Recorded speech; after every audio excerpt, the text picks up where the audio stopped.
Hi, Erin Barnes from Next Generation Wellness.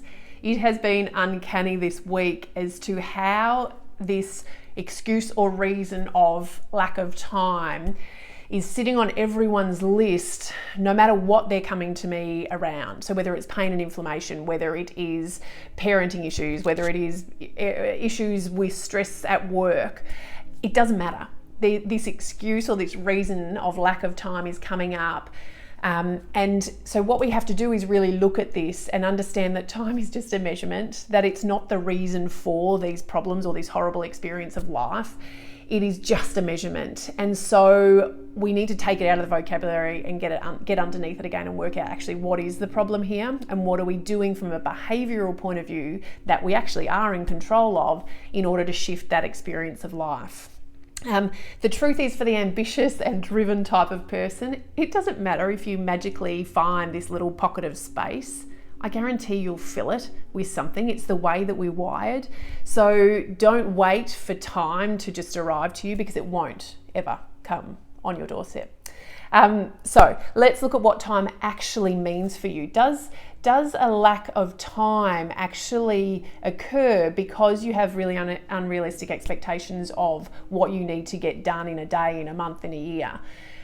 Do you have a really good system and a good productivity planner to allow you to not store things up here and drive us into that overwhelm and cognitive overload, but to literally have a daily productivity planner that is timed, that allows you to go, hang on a minute, there is no space in here left to put these things in, and which allows you to then look at those items and say which are really the most important things. When I purge, when there's so much going on and I'm remembering everyone else's things and work and all the stuff that needs to be done, when it's here, this is when we step into that overwhelm feeling. And so when we purge it out of our brain and onto paper, it takes the load off here first. We can prioritize. We start to look at what's truly important. Now, interestingly, when I purge, what I find is I can come back to a bit of paper, like a big general list, and never actually get those things done, some of the things on the list, which goes to show that sometimes the stuff that's filling our head actually isn't important to us experiencing life in a good way. So that's one way. We need to get it out of our head, stop the cognitive overload, prioritize it. And when I say prioritize it for some of us, if our expectations of what we want out of life is a lot and we want life to be full, then what we really need to do is schedule tight. So sometimes people have chuckled at me because my scheduling might say something like 7:34 to 7:40, okay, not even a 15-minute block. But it allows me to be effective in that time, effective and focused, and get things done. Of course, there are times when we don't need to schedule that heavily, but if we don't want the stress and overwhelm and this perceived lack of time, then sometimes we do need to be doing that. Now, it's really difficult though to get intentional around what's important and not be reactive and distracted by other people's needs if we are not super clear on our values, on our top values. And I would suggest that the majority of the population are not. That is step one. And if you are not clear on that and you are not living your life and your behaviors and making your decisions from that point, then please get in contact. That's number one step for living life in a nice experience. But the question might be, is time or your lack of time preventing you from having quality time with your family? Is it preventing you from having health?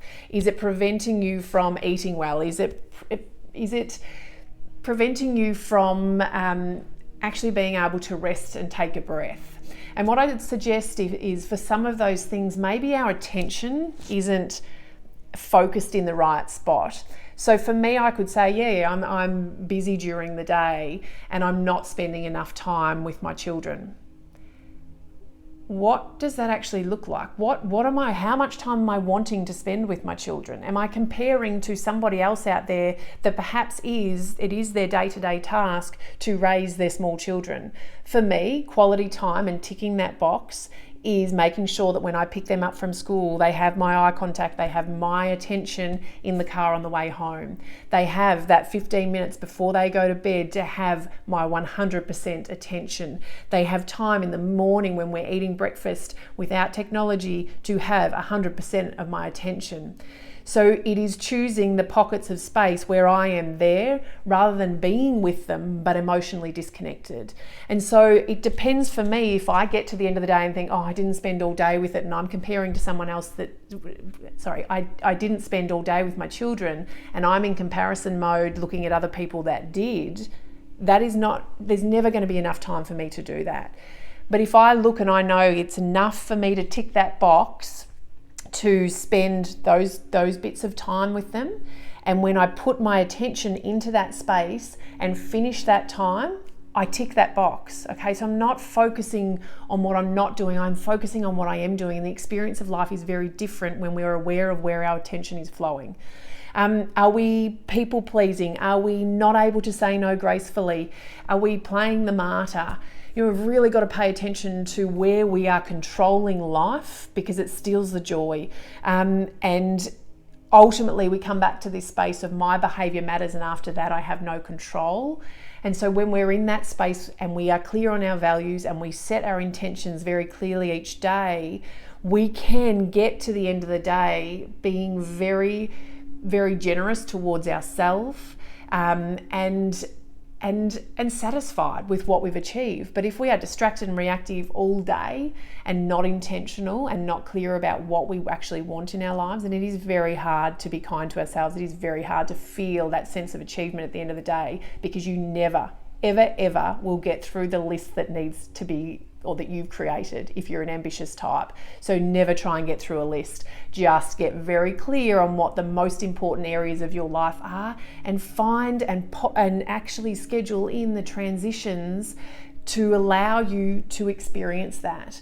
If you have trouble with this and you really are time poor but you want to live a full life, then please get in contact with me, private message me, email, however you like to do that, and we can certainly start to work through some of those things. But I guarantee you, when you really unpack what time is preventing you from doing, or what you are doing because of a lack of time, you will start to uncover the behaviors that you can change that allow you to have a different experience of life. Until next time, take care and be